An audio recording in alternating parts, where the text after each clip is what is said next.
या देवी सर्वभूतेषु माँ दुर्गा रूपेण संस्थिता नमस्तस्यै नमस्तस्यै नमस्तस्यै नमो नमः। ओम दुंग दुर्गाय नमः। जय माता रानी। दोस्तों, आपके अपने चैनल धर्म साधना में आपका बहुत बहुत स्वागत है। माँ भगवती दुर्गा की कृपा आप और आपके पूरे परिवार पर सदा सर्वदा बनी रहे। दोस्तों, आज की वीडियो में मैं आपको सुनाने वाली हूँ नवरात्रि में पढ़ी जाने वाली सबसे महत्वपूर्ण पुस्तक दुर्गा सप्तशती के प्रथम अध्याय को। और प्रतिदिन आपको इस चैनल पर दुर्गा सप्तशती के अध्याय सुनने को मिलेंगे। जिस प्रकार से हम पाठ करते हैं उसी क्रम से आपको सभी अध्याय सुनाए जाएंगे।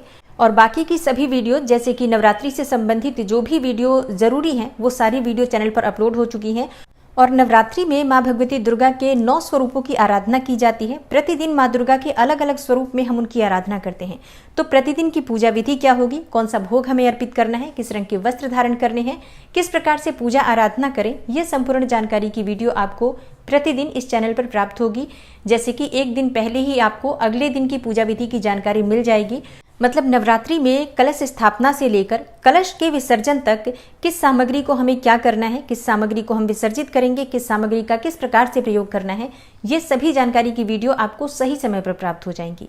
और इसके अलावा अगर आपके कोई भी प्रश्न होंगे तो उन प्रश्नों के बारे में भी वीडियो आपको मिलेगी। तो चैनल से जुड़े रहिए। और अगर आपको वीडियो अच्छी लगती है तो वीडियो को लाइक जरूर किया कीजिए और माता रानी के नाम का जयकारा भी कमेंट बॉक्स में जरूर लगाइए। देखिए, आपके लाइक्स, आपके कमेंट्स मेरे लिए बहुत महत्वपूर्ण होते हैं, क्योंकि ये एकमात्र जरिया होता है जिससे मुझे पता चलता है कि ये वीडियो आपको अच्छी लगती है और आपके लिए ये उपयोगी है। तो अगर वीडियो अच्छी लगती है तो लाइक तो जरूर ही किया करें। और चैनल पर पहली बार आए हैं, अभी तक आपने चैनल को सब्सक्राइब नहीं किया है, तो आज की वीडियो अगर आपको अच्छी लगे तो चैनल को सब्सक्राइब जरूर कर लीजिए और बेल बटन को भी प्रेस कर लीजिए। तो इससे ये होगा कि इस चैनल पर जो नई वीडियो अपलोड होंगी उनकी नोटिफिकेशन आपको सही समय पर प्राप्त होगी। और अब माँ भगवती दुर्गा का अपने मन में ध्यान करते हुए प्रथम अध्याय का श्रवण करते हैं।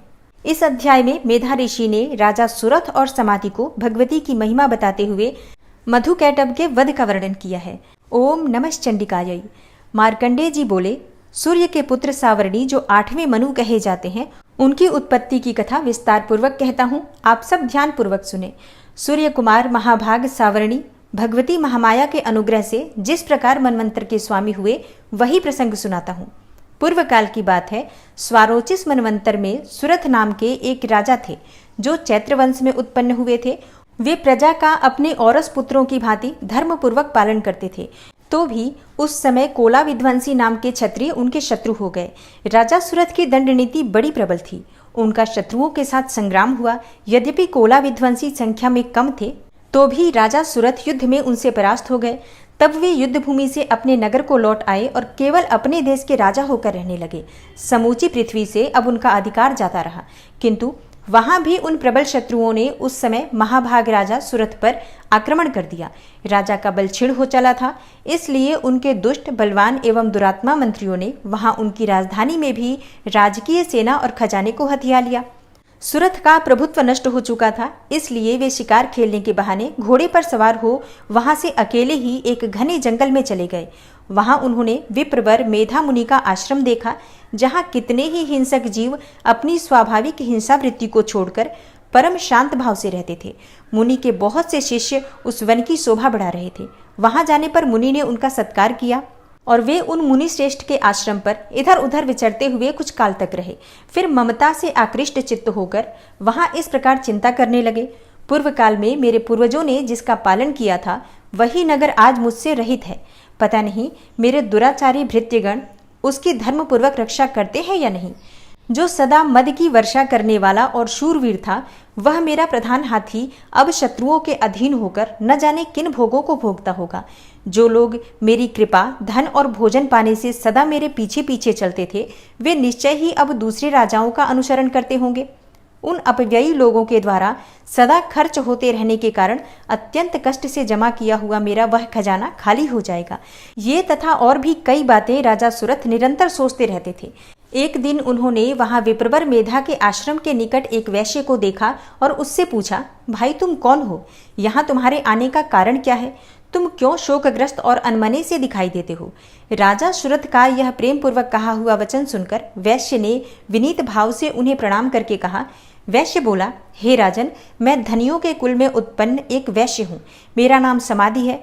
मेरे दुष्ट स्त्री और पुरुषों ने धन के लोभ से मुझे घर से बाहर निकाल दिया है। मैं इस समय धन, स्त्री और पुत्रों से वंचित हूँ। मेरे विश्वसनीय बंधुओं ने मेरा ही धन लेकर मुझे दूर कर दिया है, इसलिए दुखी होकर मैं वन में चला आया हूँ।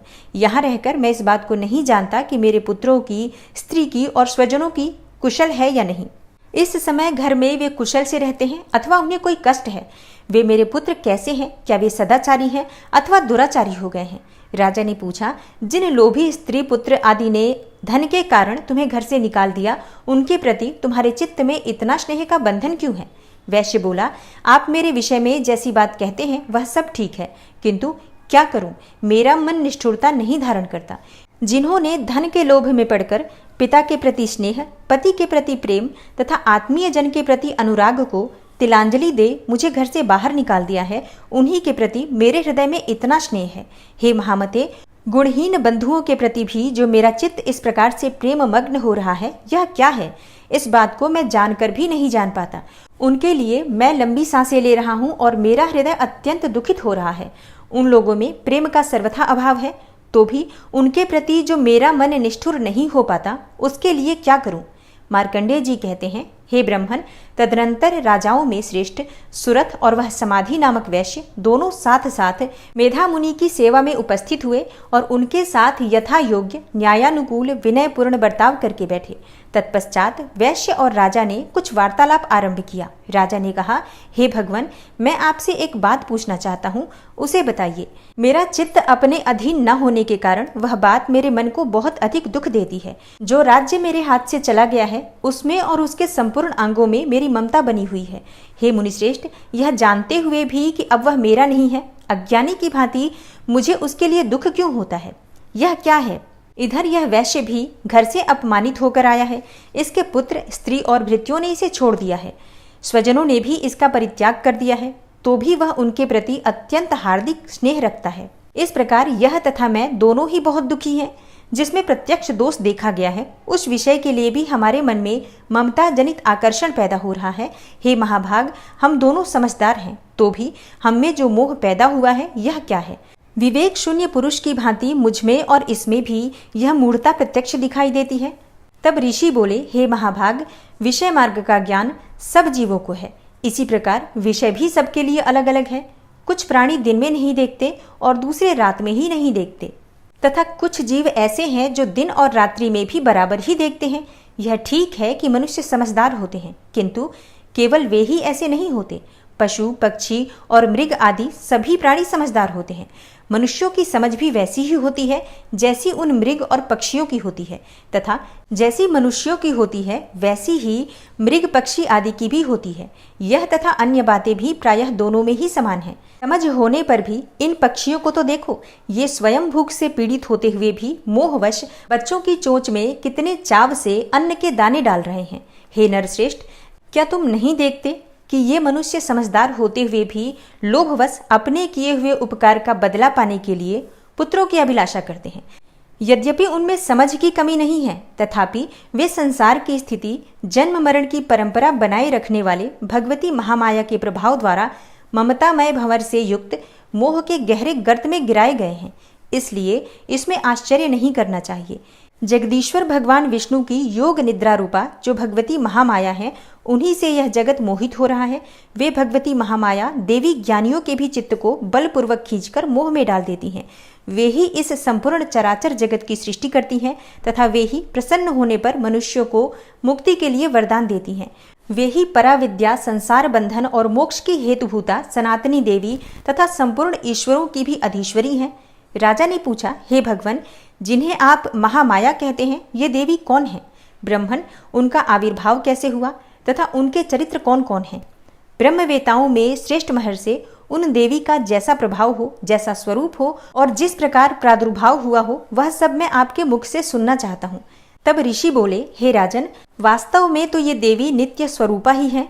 संपूर्ण जगत उन्हीं का रूप है तथा उन्होंने समस्त विश्व को व्याप्त कर रखा है। तथापि उनका प्राकट्य अनेक प्रकार से होता है, वह मुझसे सुनो।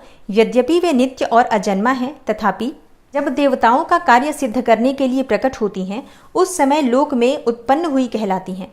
कल्प के अंत में जब संपूर्ण जगत एकार्णव में निमग्न हो रहा था, और सबके प्रभु भगवान विष्णु शेषनाग की शैया बिछाकर योग निद्रा का आश्रय ले सो रहे थे, उस समय उनके कानों के मैल से दो भयंकर असुर उत्पन्न हुए, जो मधु और कैटभ के नाम से विख्यात थे। वे दोनों ब्रह्मा जी का वध करने के लिए तैयार हो गए।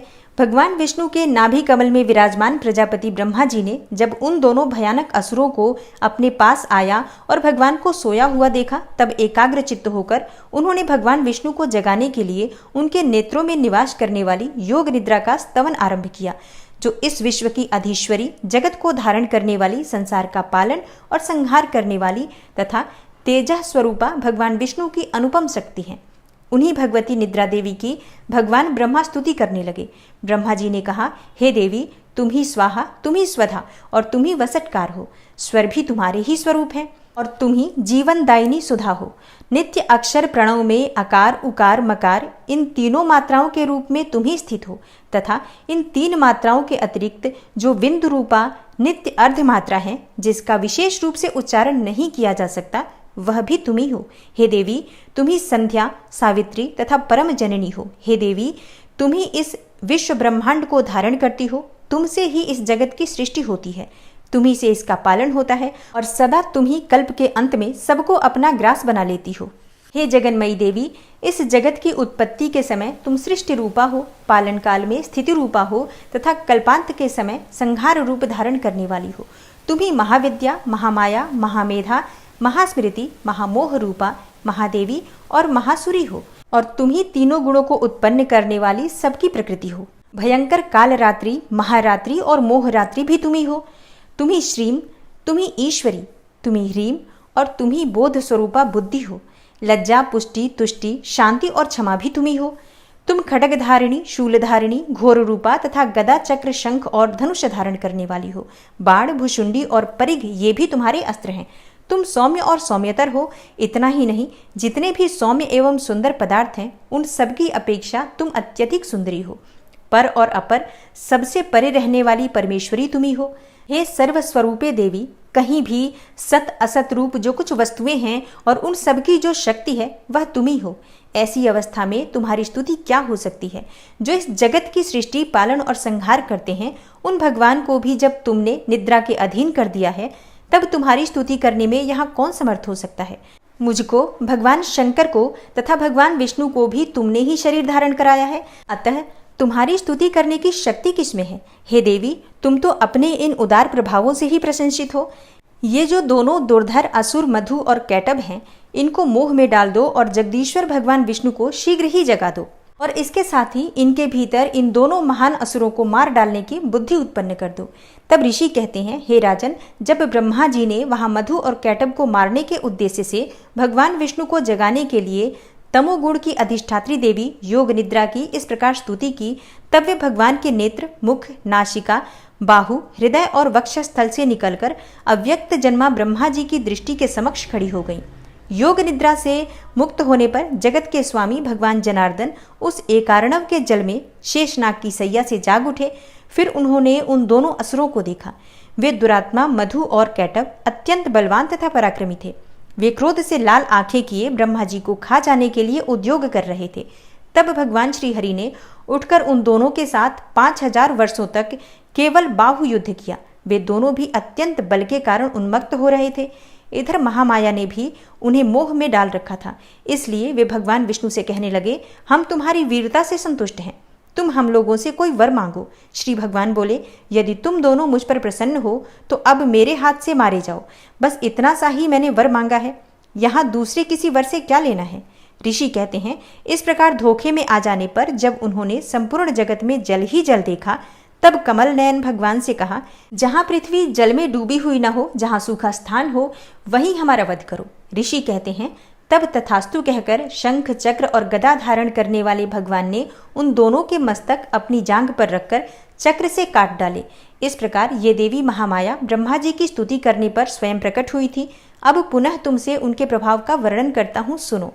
इस प्रकार श्री मार्कंडेय पुराण में सावर्णिक मनवंतर की कथा के अंतर्गत देवी महात्म्य में मधु कैटभ वध नामक पहला अध्याय पूरा हुआ और इसके आगे के अध्याय आप कल सुनेंगे। नवरात्रि के दूसरे दिन दुर्गा सप्तशती के दूसरे और तीसरे अध्याय को पढ़ा जाता है और सुना जाता है, तो कल आप दूसरे और तीसरे अध्याय को सुनेंगे। और आज आपको ये वीडियो देर से मिल रही है, लेकिन कल आपको सुबह ही दुर्गा सप्तशती के दूसरे और तीसरे अध्याय की वीडियो मिल जाएगी। तो आगे के अध्याय भी आप लोग जरूर सुनिए और चैनल से जुड़े रहिए, सब्सक्राइब करके बेल आइकन को भी प्रेस कर लीजिए। और वीडियो कैसी लगी जरूर बताइए। मैं मिलती हूँ आपसे अगली वीडियो में, तब तक के लिए नमस्कार।